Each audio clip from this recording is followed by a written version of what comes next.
ஒரு ஒரு குறிப்பிட்ட சங்க பாடல் ஒன்றை சொல்லி, இதற்கு மேல் என்னை பற்றியோ எனது பணியை பற்றியோ சொல்வதற்கு ஏதுமில்லை, உச்சநீதிமன்றத்தின் நீதிபதியாக என்னை நியமித்து என் மீது நம்பிக்கை வைத்த நீதிமன்றத்தினுடைய மூத்த நீதிபதிகள் அனைவருக்கும் என்னுடைய வணக்கத்தை சொல்லுவதன் மூலமாகவும், எனது பணியை எந்த விதத்திலும் எந்த குறைவும் இல்லாமல் நான் நிறைவேற்றுவேன் என்று கூறிக்கொள்வதன் மூலமாகவும் என்னுடைய உரையை நான் முடிவு செய்யலாம்.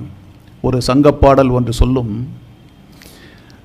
80 வயது மிக்கவனாக நீ இருக்கிறாயே, உனக்கு இளமை பொருந்திய தோற்றமும் செயலிலே இளமையும் பொருந்தியதாக நீ இருக்கிறாயே, அதற்கு என்ன காரணம் என்று ஒரு வயோதிகனை, தோற்றத்தில் இளைஞனாக தோன்றக்கூடியவனை கேட்டார்கள்.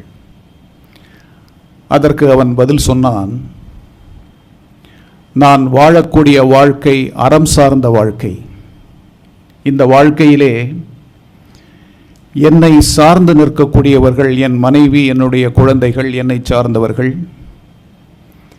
என்னை ஒரு நல்லவனாக மதித்து என்னோடு பயணிக்கக்கூடிய என்னுடைய மக்கள், யாரினுடைய கொடையின் கீழ் நான் என் வாழ்க்கையை நடத்துகிறேனோ அந்த அரசை நடத்தக்கூடியவன், இவர்கள் அனைவருமே அறச்சிந்தனை மிக்கவர்களாக வாழ்கின்ற காரணத்தினால், என் சிந்தனையும் அறம் சார்ந்தே காலகாலமாக இருந்து வருவதினால் நான் என்றைக்கும் இளமை பொருந்தியவனாக இருக்கிறேன் என்று அந்த புலவன் 2000 ஆண்டுகளுக்கு முன்பு பதிவு செய்தான். யாண்டு பலவாக நரையில ஆகியர், யாங்கு ஆகியர் என வினவுதிராயின், மாண்டை என் மனைவியோடு மக்களும் நிரம்பினர்.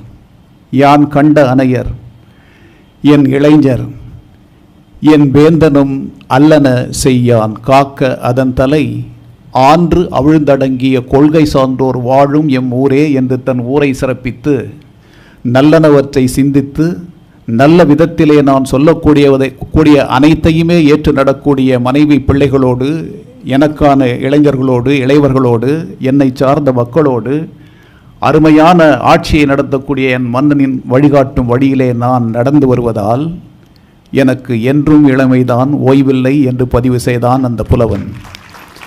இந்த பாடலை மனதிலே இருத்தி பயணிக்கக்கூடிய எவருக்கும் தங்களுடைய பணியிலே தொய்வோ ஓய்வோ இல்லை என்று சொல்லி, என் மீது கொண்ட அத்தனை நல்ல உள்ளங்களுக்கும் அவர்களுடைய அன்பிற்கும் என்று என்னுடைய நன்றியை செலுத்தி, எனது பணி இறைவனுடைய ஆணையால் நடக்கக்கூடிய பணி, என்னை நன்றாக இறைவன் படைத்தனன் தன்னை நன்றாக தமிழ் செய்யுமாறே என்று சொல்லி 3000 பாடல்களை தந்தவனின் வழியில் வந்த பணி, நாமார்க்கும் குடியல்லோம் நமனையஞ்சோம் என்று சொல்லி பார்த்த ஒரு அற்புதமான தமிழ் கிழவனின் வழியிலே வந்த பணி, பித்தா பிறைசூடி பெருமானே அருளாளா என்று சொல்லிவிட்டு இறைவனை நண்பனாக ஆக்கி தந்த அந்த அற்புதமான ஒரு படைப்பாளியின் பணி, அனைத்தையும் இழந்துவிட்டாலும் உன்னை நீ இழந்து விடாதே என்று சொல்லி பார்த்த பட்டினத்தாரின் வழியில் நிற்கக்கூடிய பணி, உலகத்தினுடைய உன்னதமான எண்ணங்களை சார்ந்து நிற்கக்கூடிய பணி என்று சொல்லி, உங்கள் அனைவருக்கும் உங்களுடைய ஒத்துழைப்பிற்காக, அன்பிற்காக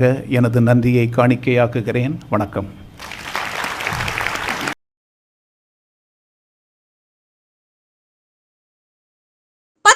படித்தவரா நீங்களும் மத்திய அரசு பணியில் சேரலாம். எஸ்எஸ்சி நடத்தும் எம்டிஎஸ் தேர்வில் பங்கேற்று வெற்றி வாகை சூடுங்கள். சன் IAS அகாடமி நடத்தும் எஸ்எஸ்சி எம்டிஎஸ் தேர்வுக்கான பயிற்சியில் இன்றைய இணைந்து பயிற்சி பெறுவீர், வெற்றி பெறுவீர். தொடர்புக்கு 9952920001 7397355517.